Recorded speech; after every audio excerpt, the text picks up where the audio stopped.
시작. 그러나 자비가 풍성하신 하나님은 그의 변치 않는 선택의 목적에 따라 자기 백성들이 애통하게도 타락했을 경우에조차도 그들로부터 성령을 전적으로 거두어가지는 않으시며 그들이 양자의 은혜를 상실하고 의롭다함의 지위를 박탈당하거나 죽음에 이를 죄 또는 성령 안에서 죄를 범하고 그리하여 하나님께 철저히 버림을 받아 스스로 영원한 멸망에 내던지기까지 실족하도록 내버려 두지 않으신다. 너무 사랑하는 고백이죠. 이 고백을 성경의 복음으로부터 확인하고 또 끌어내서 이렇게 우리에게 그리스도의 복음의 놀라운 은총을 잘 전해준 믿음의 선조, 개혁파 믿음의 선조들에게 참 고마움을 표하지 않을 수가 없습니다. 하나님께서 행하신 일에 대한 긍휼의 영광을 이렇게 잘 드러내준 우리의 신학의 전통이 얼마나 성경적인가를 생각하면서 참 감사를 드리게 됩니다. 왜냐하면 사실 오항은 우리의 실상을 잘 보여주는데 6항은 하나님께서 그러한 우리들을 향하여 어떻게 대하신가에 대한 믿음의 사실들을 정리해 주기 때문에 그렇습니다. 5항에서 멈추면 우리는 얼마나 무서운지 두려운지 몰라요. 5항의 내용을 보면은 참신자들, 그리고 그들은 참신자라고 그랬죠. 참신자들도 실로 중대한 죄를 범한다. 하나님을 심히 분노케 한다. 죽을 죄를 범한다. 참신자도 성령을 근심케 한다. 참신자인데도 믿음의 실행을 그친다. 양심 생각한 상처를 입힌다.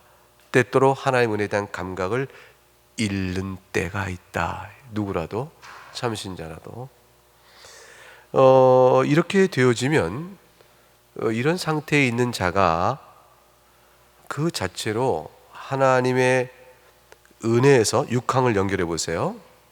어떻게 생각되냐면 6항 두째 줄 끝에 보게 되면 자기 백성들이 애통하게 타락을 했을 경우에조차도 요 줄 치면 자기 백성이 애통하게 타락했다.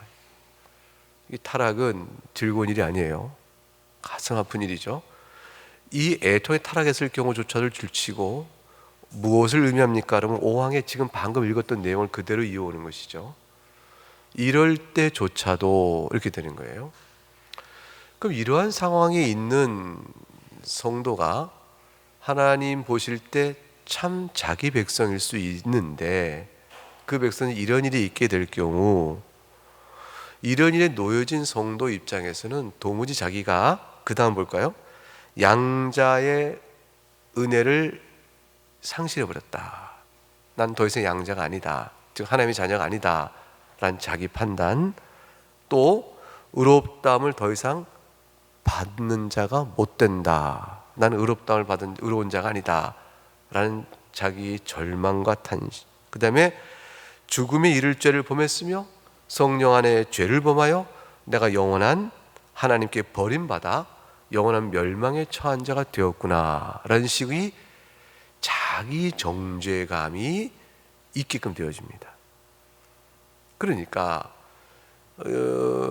하나님의 은혜를 늘 찬송하던 사람이라 할지라도 5항에 있는 이런 일들의 경우를 본인이 저지르게 되었을 경우, 본인이 죄를 범하게 될 경우, 그 심령에 오는 두려움과 정죄감은 실로 커서 하나님 안에서 은혜의 회복을 도무지 노래할 수 없는 지경에 이르게 되어질 수가 있다는 것이죠. 왜냐하면 이제 참신자라도 5항에서 말하고 있는 죄 아래에 있을 경우는 그 모든 죄들이 자기가 범한 죄거든요. 어떤 죄도, 즉 하나님을 심히 분노케 하고 죽을 죄를 심히 분노케 하는 행위, 죽을 죄를 짓는 일, 또 성령을 근심케 하는 일, 믿음의 실행을 그치는 일, 양심 생각 상처를 입히는 일, 이 모든 게 다 스스로 원하여야 한 일이거든요. 자기 안에 있는 육신의 잔재에 따라 정욕에 미끄러져 그래서 스스로 원하여 한 자신의 행위요 마음이기 때문에 그쪽을 향해서 어둠을 사랑하는 마음을 가졌던 자가 하나님의 빛을 사랑하고 거룩하신 하나님 앞에 나아가는 마음을 갖게 된다는 것은 이건 굉장한 어려운 일이에요.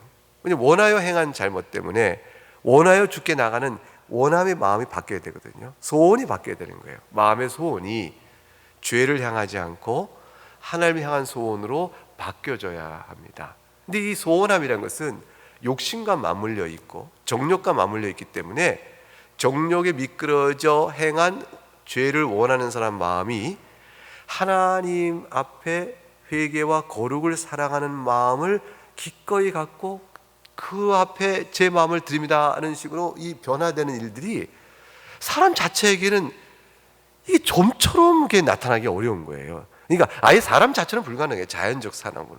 육신의 정욕에 미끄러진 사람은 자기 힘으로 못 나옵니다. 그러니 자기 안에 힘으로 못 나오는 이 상태에 대한 생각은 감각적으로 은혜에서 끊어진 자요, 버려진 자요, 영원한 멸망에 처한 자이구나라는 생각으로 자기 정죄감에 막 들어가게 되어 있어요. 이 정죄감은 어떤 질문 앞에서 더욱더 커지냐면 참으로 구원받은 참신자요 중생자라면 너의 지금의 실상을 설명해봐라 라는 질문 앞에서 정죄감이 커져가는 거예요. 그렇지 않겠어요? 왜냐하면 참된 중생자요 그런 자라면 어떻게 하나님의 진노를 사며 죽을 죄를 지으며 성령을 근심케 하며 그 모든 일에 믿음의 실행이 그칠 수 있겠는가? 이 모든 것들은 참신자가 아니라는 증거라는 이 판단의 압박이 오게 되는 거죠. 그래서 여지껏 주께서 내게 베푸신 은혜는 내 안에 영혼 중심에 오지 못하고 감각에 이르렀으나 내가 한번 빛의 비추임을 받았다가 다시 타락한 자가 바로 나구나 라는 자기 정죄감에 계속 들어가게 되어 있습니다. 그러니까 성도 중생자에게 기대는 마땅한 도리에 비춰볼 때는 한없는 자기의 깊은 영적 나락만 보이는 거죠. 그래서 살아나지 못해요. 스스로 말하자면 깊은 웅덩이에 빠진 사람이 스스로 기어 나오지 못하는 겁니다. 기어 나올 수가 없어요. 들어간 게 자기가 원한 것이고 내면적으로 그걸 사랑하고 애착갖고 그 안에 머물러지는 죄의 본성, 그 연약한 정욕의 흔적으로 작용의 실행은 여전히 있는 거예요. 이게 완전히 없어지지 않거든요. 그러니까 참신자가 죄에 빠져도요, 그 죄에 대한 원하여 빠지고 빠진 상태에서 그 죄를 여전히 원하는 마음에 그 마음의 역사가 작용하고 있거든요. 죄에서 완전한 자유자가 없기 때문에 죄 중에 있는 고통을 느끼면서도 죄를 사랑하는 마음에서 자유롭지가 않아요. 죄 중에 있는 상태로 하나님께서 나를 영원히 버리셨고 나는 멸망자가 됐구나 싶은 자기 정죄감이 오고 있는 영적인 고통과 두려움과 아픔이 있음에도 불구하고 죄에 대해로부터 완전히 자유롭지가 않아요. 완전히 자유로운 사람 아무도 없어요. 그 가운데서 여전히 죄를 이렇게 놓지 못하는 자기를 보면서도 그렇기 때문에 더욱더 정죄감이 들어가는 거죠. 죄를 못 붙들고 있는 자기를 보면서 더욱 들어가는 거죠. 이게 정죄감이 계속 들어가요. 그래서 하나님 말씀의 교훈이 자신에게 생명과 구원과 위로로 오고 살리는 말씀이 아니라 죽을 말씀으로 오는 거예요. 그때가 되어지면 참신자는 스스로는 모든 읽는 말씀마다 네가 죄인이요, 네가 죽을 자라는 사실을 적나라하게 드러내준 말씀으로는 다가와요. 그렇게 될 수밖에 없죠. 왜냐하면 중생자의 참된 영광의 모습에 비춰 자기가 얼마나 어둠 속에 있는가 드러나는 거예요. 이렇게 됩니다. 근데 오왕은 뭐라고 말했냐면, 마침내 그들이 진작에 회개하여 바른 길로 돌아올 때가 되면 하나님의 얼굴의 빛이 그들에게 다시 비친다 그랬어요. 근데 문제는 진작에 회개하여 바른 길로 돌아오는 그때가 어떻게 내게 있을 것이며 그것이 언제 있게 되는 것입니까? 라는 거예요. 어떻게 그 일이 있게 될까요?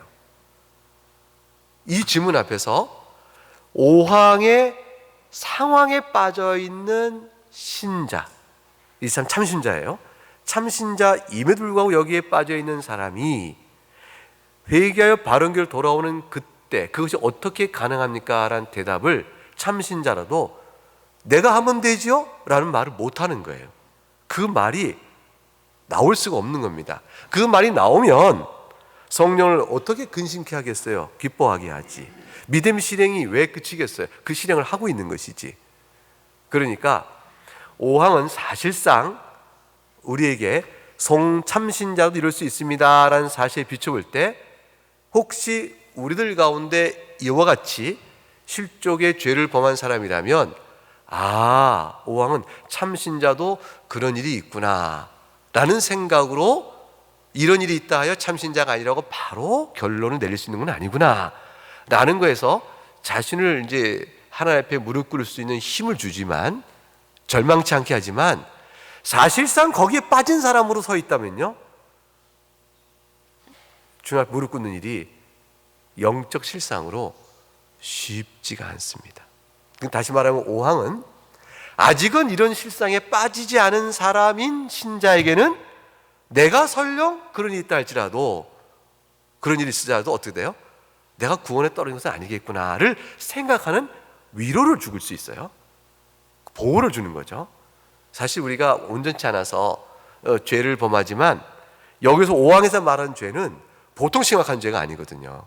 그러니까 이런 죄에까지는 안 빠졌지만 내가 신자 양심상 괴로운 마음을 갖고 있는 부족함이 내 안에 있을 때, 그러나 이런 죄까지 빠지지 않은 보통의 일반 신자에게 있어서는 이 말씀이 오왕을 볼 때 이렇게까지 빠져도 신자라도 그럴 수 있다고 생각하니, 내가 지금 겪는 이 괴로움 안에서도 내가 하나님 앞에서 하나님 참신자에게 나타나는 일반적 양상이라고 볼 수 있고, 그러니 내가 너무 두려워하지 않고 주 앞에 더욱 나가야지, 이런 위로를 받을 수가 있어요. 그런 의미에서 위로도 느낄 수 있는 거예요. 이게 용기를 갈, 신앙이 용기를 갈 수 있는 것이고, 그렇지만 정작 오왕에 해당된 사람이 되어버렸을 때는 오왕은 자신에게 진작에 회개에 바른 길 돌아오는 그때가 되어서야 라고 말할 때, 그때가 어떻게 내게 있습니까? 라는, 어떻게 주어질까 할 때 쉽지가 않아요, 그 빠진 사람에게. 그런데 육황이 답을 주는 거예요. 참신자가 그렇게 될지라도, 첫째, 어떻게 참신자한테 그런 일이 있습니까? 중생자한테 어떻게 그런 일까지 있을까요?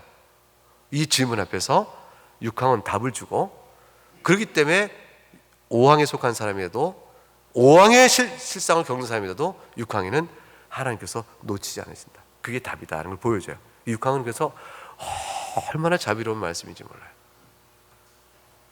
자, 육황을 다시 보죠. 자비가 풍성하신 하나님, 이 한 줄의 표현 속에 담겨있는 의미를 생각해 보세요. 그저 많다가 아닙니다. 풍성하단 말은 한도 끝도 없는 거예요. 하늘에 닿았고 가장 깊은 곳을 채우시고 동과 서를 다 어디로든지 다 닿는 풍성함. 예수 그리스도의 사랑의 그 은혜의 넓이와 깊이와 높이와 크기를 너희가 날마다 알아가길 원하노라, 그거예요. 끝도 없는 하나님의 자비의 풍성함을 성도는 평생 살아가며 배우게 되어집니다. 그 고백된 하나님께서는 참 얼마나 좋은지 몰라요. 그 다음 구를 보세요. 선택의 목적, 선택하신 목적을 이루시잖아요. 근데 이 선택 앞에 어떤 단어가 붙어 있어요? 변치 않는 애, 변치 않는. 하나님께서는 변치 않는 선택을 불변적 선택입니다. 영원적 선택입니다. 그 선택은 하나님의 철저한 주권적인 행사예요. 그래서 철저한 하나님의 주권적 행사에 의해서 선택받은 사람을 향한 목적이 변치 않기 때문에, 선택 행위가 변치 않기 때문에 그러면 어떤 일을 우리에게 행하시냐면, 5항에 해당되는 타락한 일을 애통하게도 자기 백성도 행했을 때, 자기 백성, 이 자기 백성은 어떻게 주어진 백성이에요? 선택 때문에 주어진 백성이에요. 그러니까 이 자기 백성은 하나님의 선택이 없는데도 내가 믿으니까 내가 백성 되는 거 아니에요. 자기 백성을 삼으시는 모든 일의 시작과 끝은 오직 하나님의 선택입니다. 주권입니다. 하나님의 주권적으로 선택한 내 백성이라고 삼으신 그 사람들은 5항에 해당되는 애통한 죄를 범했을지라도, 그 다음에 하나님 하신 일이 나와요. 이 하나님 하신 일 때문에 회개하여 바른 길 돌아온 일이 있게 됩니다. 자, 하나님 하신 일 볼까요? 첫째, 성령을 전적으로 거두가지 않으십니다. 자, 뭐하고 대조되어지죠? 5항에 우리는 성령을 근심케 하나, 근심하신 성령께서 떠나지 않으십니다. 그러니까 하나님 아버지께서 성령을 거두가지 않으신다. 하나님을 주권적 주체로 삼아서 말씀했어요. 성령께서 하나님이시니까 떠나가지 않으시고 성부께서 그걸 거두가지 않으십니다. 그래서 성령을 근심케 하더라도 우리를 떠나가지 아니하시니, 근심하신 성령께서 영혼의 상함을 일깨워줘요. 그래서 그 성령의 근심은 영혼의 고통을 줍니다. 영혼의 고통을 느껴요. 자, 그 5항에 있는 참신자는 근심하는 성령으로 인하여 죽을 죄를 짓고 하나님을 분노케 했다는 두려움과 상한 양심의 괴로움이 있습니다. 이 괴로움 속에서 자기 정죄감이 밀려오니까 하나님의 자녀로서의 어떤 은혜 확신도 스스로하지 못한 채, 하나님을 나의 아버지라고 부르지 못하면요, 용서를 확신하지 못하면 절대로 회개를 못하는 거예요. 회개하여 용서를 받는 게 아니라 용서하시는 하나님께 나와 회개하는 것이. 회개해봐야 용서 못 받을 것 같아서 누가 회개하겠어요? 그러니까 이제 복음 안의 회개는 용서의 약속을 보고는 엎드리는 것이고, 율법적 회개는 잘못을 말하여 비는 행위를 통해서 구원을 받고자 하는 행위예요. 이게 성도의 참신자 회개는 결국 율법적 회개가 아니라 복음적 회개거든요. 복음적 회개를 주님께서 알려주시는 거예요. 그래서 모든 성경의 말씀이 정죄감을 더해가는 가운데 어느 순간에 말씀 속에서 자비가 풍성하신 하나님을 보게 되어지는 성령 안의 역사가, 인식의 변화가 확 나타납니다. 이제 빛이 비치는 거예요.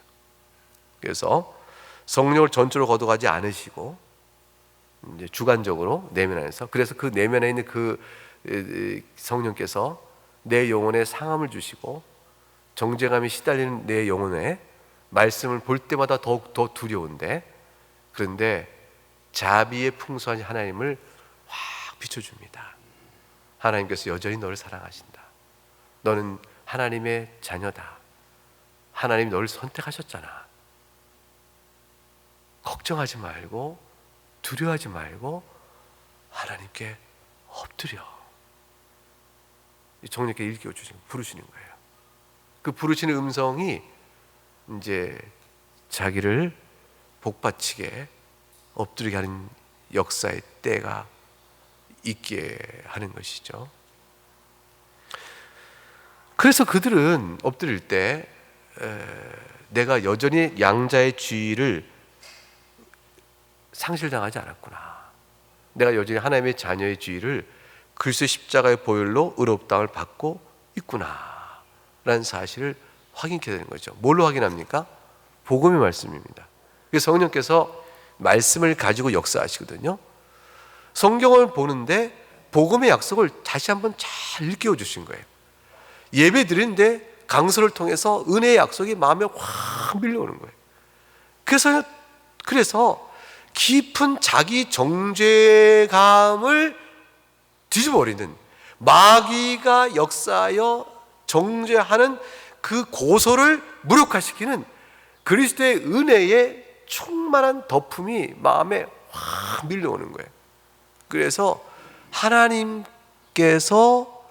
용서하지 못할 죄가 없구나라는 사실을 믿고 나오게 하는 거죠. 그래서 사실은 하나님께 용서하지 못할 죄는 없습니다. 그리스도의 보혈로 덮어지지 않을 죄가 없어요. 근데 그 다음에 나오는 이가 죽음에 이를 죄, 성령 안에 죄를 범하고 실족, 영원한 멸망이 내도니까지 이렇게 되는 거예요. 그러니까 영원한 의롭다는 신을 박탈당할 일이 없고요. 이 말은 다 반대로 해석하면 돼요. 왜냐하면 내버려두지 않으시기 때문에 중생자는 죽음에 이를 죄나 성령 안에 죄를 범하는 일이 없습니다. 따지면 성령 회방죄라고 말하는 것이 없어요. 중생자에게는. 이게 무슨 말이냐면, 왜 중생자 이것이 성령 회방죄가 없냐면 성령을 거두가지 않으시기 때문에 그래요. 성령 회방죄라는 것은 성령께서 안에 내주하신 자에게는 불가능합니다. 성령 회방죄는 성령께서 그를 중생시키지 않은 자로서 자신이 감각 없는 자여 본래 죽은 자로서 성령 안에서 베풀어지고 하나님께 행하시는 뚜렷하고 분명한 증거에 대하여 발악적으로, 의도적으로, 고의적으로 어떤 은혜 역사도 작심하고 거부해가는 그러한 완악한 상태에서 범하는 죄가 성령회방죄예요. 이게 죽을 죄예요. 사망 이른 죄입니다. 그런 자는 성령께서 은혜를 주어 살리셨으면 그런 일이 없어요. 이제 그런 일이 없기 때문에 성령께서 중생케 생명 주시지 않기 때문에 마귀와 같은 자예요. 마귀는 성령 회방죄의 전형이고 극상이죠. 그와 같은 길을 따르는 사람에게 성령 회방죄가 있는 거죠. 그러니까 중생자의 경우 하나님의 은혜를 입어 회개하여 주의 믿음이 나오기 전에 성경도 불태우고 예수가 무슨 구원이냐 그러고 교회를 핍박하고 또 별짓을 다 한 사람일지라도 회개하여 돌이키는 사람이 있잖아요. 그런 사람은 그 앞에 있는 죄가 성령 회방죄가 아니에요. 그러니까 행한 행실을 보면 이건 거의 성령 회방죄와 동일한 내용이지만 그 일을 행한 심령의 상태가 중생자로 은혜를 입을 자에게 있어서 무지하고 중생 은혜가 미쳐지기 이전에 행한 죄는 내용상 비슷해도 그것을 읽어내는 심령 안에 있어서의 후에 역사하시는 성령의 은혜로 인해서 결판나는 거예요. 그래서 하나님께 살리신 자는 이전에 어떤 죄를 범했어도 그리스도 안에서 다 용서받는 죄예요. 자, 그러니까 죄 가운데서 그리스도 안에서 용서 못 받을 죄는 없습니다. 근데 그리스도 용서 못 받는 죄는 그리스도의 복음을 완강히 거부하고 그리하여 성령을 대적하는 자로 쓴 사람에게는 그가 행한 모든 죄는 다 용서받지 못한 죄가 되므로 죽을 죄가 되어버리죠. 사망 이른 죄가 되어버립니다. 결과론적으로. 그러니까 특정한 어떤 죄는 성령 회방죄요, 멸망 이를 죄다 이렇게 볼 것은 아니에요. 특정한 어떤 죄라는 것이 있지 않아요. 그래서 마귀가 범한 죄는 다 성령 회방죄가 되어집니다. 마귀에 속한 모든 악한 영들의 죄는 다 성령 회방죄. 그들과 더불어 복음을 대적하고 끝내 중생을 입지 못하여 교회를 핍박하고 복음을 회방한 모든 사람은 다 성령 회방죄가 결국 되어집니다. 경중은 있겠지만 원리적으로는 그렇습니다. 그러므로 중생자는 그런 죄가 없어요. 그래서 죽음에 이를 죄, 성령의 죄를 범한 일이 없습니다. 하나님께 철저히 버리지 않으십니다. 그래서 중생자에게는 하나님께 철저히 버리는 일이 없고, 철저히 버린다는 말은 완전히 내다버리는 것이죠. 그런 일이 없고 스스로 영원한 멸망에 자기를 내던질 일이 없습니다. 영원한 멸망에 스스로 영원한 내던지자, 자기를 내던지는 거예요. 그래서 그게 이제 제기적인 목적어가 좀 빠졌는데 스스로 번역돼서 그렇죠. 스스로 영원한 멸망에 자신을 내던지기까지. 실족하도록, 스스로 영원한 멸망에 자신을 내던지까지 그렇게 실족하도록 내버려두지 아니하신다. 그러니까 무슨 얘기냐면, 내버리지 않으신다를 줄치면 다시 위로 5항을 연결시키면 회개하여 바른 길로 돌아오게 하신다, 그 말이에요. 그러니까 5항의 상태에 처한 중생자가 반드시 회개하고 주 앞에 돌아오게 되어집니다. 그 은혜를 입습니다. 스스로 돌아오는 것이 아니요, 중생자라 할지라도 이 죄에 빠질 때 스스로 못 돌아옵니다. 그에게 인치시고 거룩하게 하신 하나님의 은혜의 역사, 중생의 역사가 6항에서 보는 것처럼 결코 거두는 일이 없기 때문에, 그래야 하나님께서는 내버리지 않으신 채 바른 길로 돌아오도록 역사하시는 거예요. 그러니까 6항은 이 모든 일이 있다 할지라도 하나님은 최종적이고 완전하게 버리시는 일은 없다라는 사실을 약속해 주는 내용입니다. 그러면 어떻게 하나님께서 이런 실족하지 내버려두지 않으시고 5항에 회개와 바른 길로 돌아오는 일들을 어떻게 행하시는 겁니까? 도대체 약속은 알겠는데 어떻게 일이 그렇게 구체적으로 되는 것이지가 7항이에요. 7항은 이제 다음 주에 살필 것입니다. 그래서 5항은 절망 중에 있는 자에게 회개 때가 있습니다. 그러니까 이러한 죄 중에 있는 참신자는 스스로는 절망이에요. 절대 못 돌아옵니다. 그래서 어떻게 회개와 바른 길로 돌아오는 일이 있습니까? 이때 6항은 약속을 주는 거예요.